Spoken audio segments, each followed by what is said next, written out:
Human rights సంఘంలో కూడా ఉన్నారు. ఇలాంటి ఒక కేసు చూసినప్పుడు అంటే 5.5 సంవత్సరాలు పడుతుందా అండి? ఆయన నిజంగా అతనికి అలాంటి ట్రాక్ రికార్డ్ ఉందా? బయటకు కూడా రావడానికి అవకాశం కూడా లభించకపోవడానికి ఏమిటి రీజన్ ఏంటి అసలు? మీ వర్షన్ మీరేమని చెప్తారు అసలు ఒక సీనియర్ న్యాయవాదిగా? ఈ కేసు చాలా స్పష్టంగా చట్టం ముందు అందరూ సమానులే అనే నిర్వచనానికి అది అవాస్తవము అని చెప్పడానికి ఈ కేసు స్పష్టంగా దోహదపడతా ఉంది. ఇక్కడ మనం చూస్తే వీధి సుబ్రహ్మణ్యం అనే వ్యక్తిని, దళిత యువకుడిని అతి కిరాతకంగా హత్య చేసి డోర్ డెలివరీ చేసినటువంటి అధికార పార్టీ ఎమ్మెల్సీ బయటికి బెయిల్ మీద బయటకు వస్తాడు, స్వేచ్ఛగా తిరుగుతాడు, రాష్ట్ర ముఖ్యమంత్రి పక్కన కూర్చుంటాడు. అలాగే సీతానగరంలో ఒక వరప్రసాద్ అనే ఒక దళిత యువకుడికి అధికార పార్టీ ప్రోద్బలంతో శిరోమండనం చేస్తే పోలీస్ స్టేషన్లో ఆయనకి ముందస్తు బెయిల్ వచ్చే విధంగా ఈ రాష్ట్ర ప్రభుత్వం సహకరిస్తుంది. వివేకానంద రెడ్డి మర్డర్ కేసులో అధికార పార్టీకి సంబంధించిన నాయకులు, ఎంపీ అవినాష్ రెడ్డి లాంటి వాళ్ళు మొదటి నుంచి కూడా సిబిఐ లాంటి సంస్థలు ముద్దాయిలు వాళ్లే సాక్ష్యాలను మటుమాయం చేశారు. హత్య చేసిన తర్వాత, హత్యకు ముందు తర్వాత ముద్దాయిలు ఈ యొక్క అవినాష్ రెడ్డి, భాస్కర్ రెడ్డి ఇంట్లో ఉన్నారు అని చెప్పేసి నిర్ధారణ అయినా వాళ్ళ మీద ముద్దాయిలుగా పెట్టినా అటువంటి వాళ్ళకి ముందస్తు బెయిల్ వస్తుంది.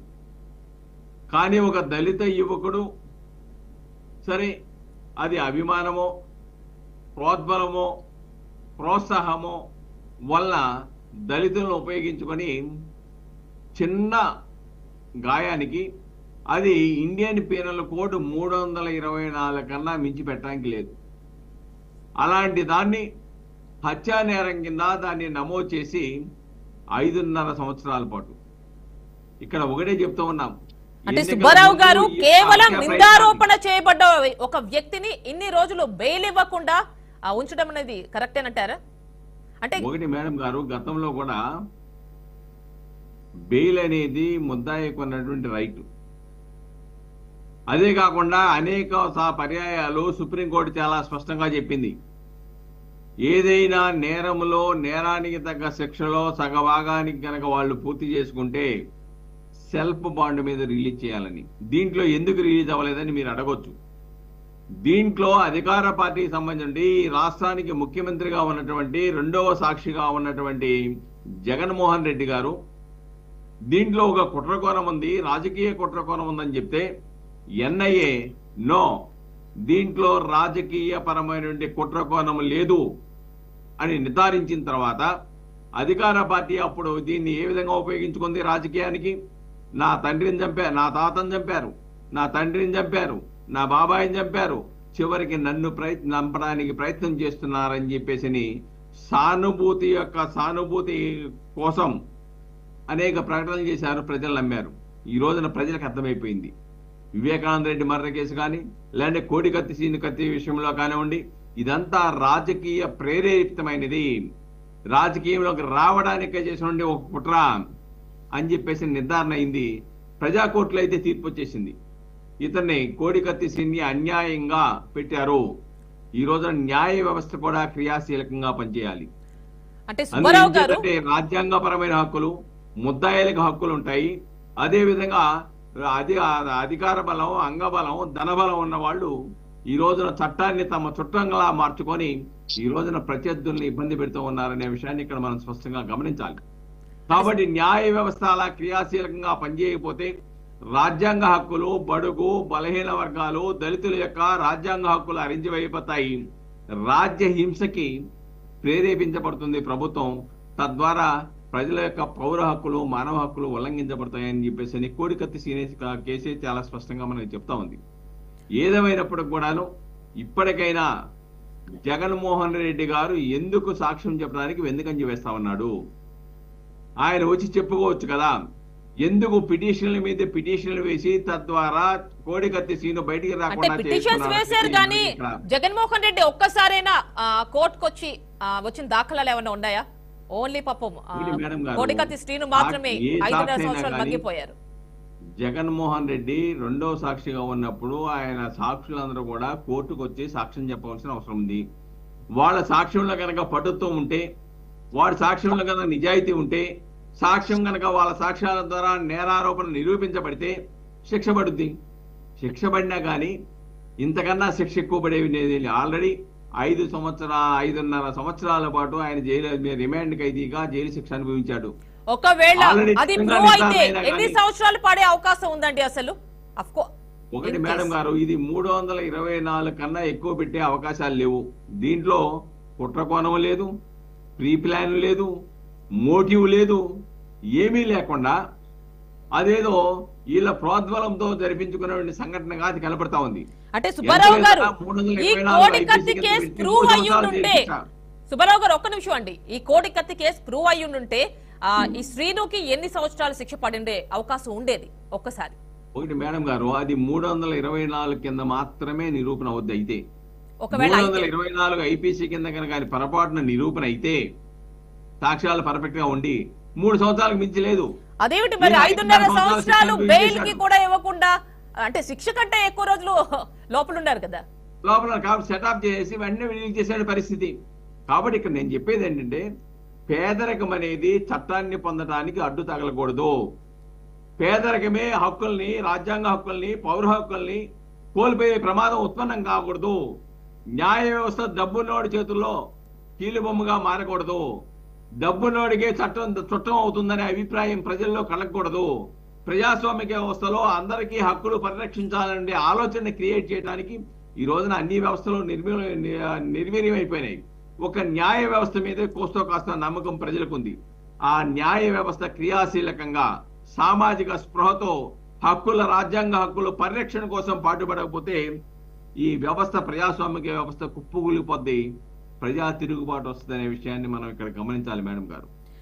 కాబట్టి కోడికత్తి సీన్ లో ఏదో కండిషన్స్ పెట్టారు. ఓకే, ఆదివారం ముమ్మడవరం పోలీస్ స్టేషన్కి వెళ్ళి హాజరవ్వాలని చెప్పేసని, లేకపోతే 25,000 రూపాయలు ఇద్దరు జామీందారులని, అలానే ఈ కేసు గురించి బహిరంగ సభల్లోనూ సమావేశాల్లోనూ మీడియా ముందు మాట్లాడకూడదు, ప్రస్తావించకూడదు అని చెప్పేసి సరే యథావిధిగా న్యాయస్థానం తన అభిప్రాయం ప్రకారం కొన్ని కండిషన్లు నిర్ధారించింది. ఒకసారి ఆ కండిషన్స్ చెప్తారా సుబ్బారావు గారు? క్లియర్ గా ఏమండి, క్లియర్ గా ఒకసారి ఆ కండిషన్స్ చెప్తారా?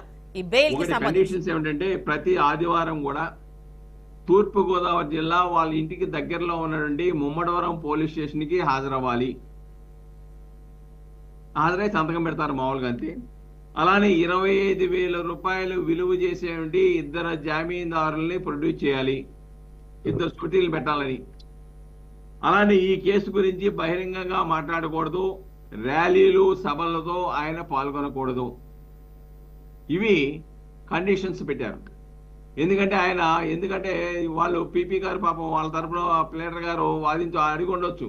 ఏం చేద్దంటే కోడికత్తి సీన్ చాలా స్పష్టంగా చెప్పాడు, నేను తెలుగుదేశం పార్టీ వ్యక్తిని కాదు, నేను వైఎస్ఆర్సీపీకి చెందినటువంటి సింపథైజర్ని. జగన్మోహన్ అంటే నాకు ప్రాణం. జగన్మోహన్ రెడ్డి గారంటే ఆయన యొక్క అధికారం రావాలని ఆకాంక్షతో, అంటే సానుభూతి, సింపతి కోసం ఇదంతా చేశానని అప్పట్లో కోడికత్తి సీను చెప్పడం కూడా జరిగిందండి. అవునండి, అది స్టెరిలైజ్ చేశాను, అందుకే ఆయన చంపడానికి కాదు నేను చేసింది, మామూలుగా భుజం మీద పొడిచాను, చిన్న గాయం చేశాను, సింపతితో ఆయన అధికారంలోకి రావాలని చేశాను అనే విషయాలు కూడా పత్రికల్లో మనం చూసాం. కానీ ఆయన ఆ విషయమే గనక, వాస్తవాలు గనక ఆయన బహిర్గతం చేస్తే జగన్మోహన్ రెడ్డి గారికి, వాళ్ళ పార్టీకి తీవ్ర నష్టం జరుగుతుందంటే ఒక భయం నుంచే ఇంతకాలం కూడా కోడికత్తి సీన్ని జైల్లో ఉంచేటకు కావాల్సిన అన్ని ప్రయత్నాలు జగన్మోహన్ రెడ్డి వాళ్ళ అధికార పార్టీకి చేశారనేది ఇక్కడ మనం గుర్తుంచుకోవాలి.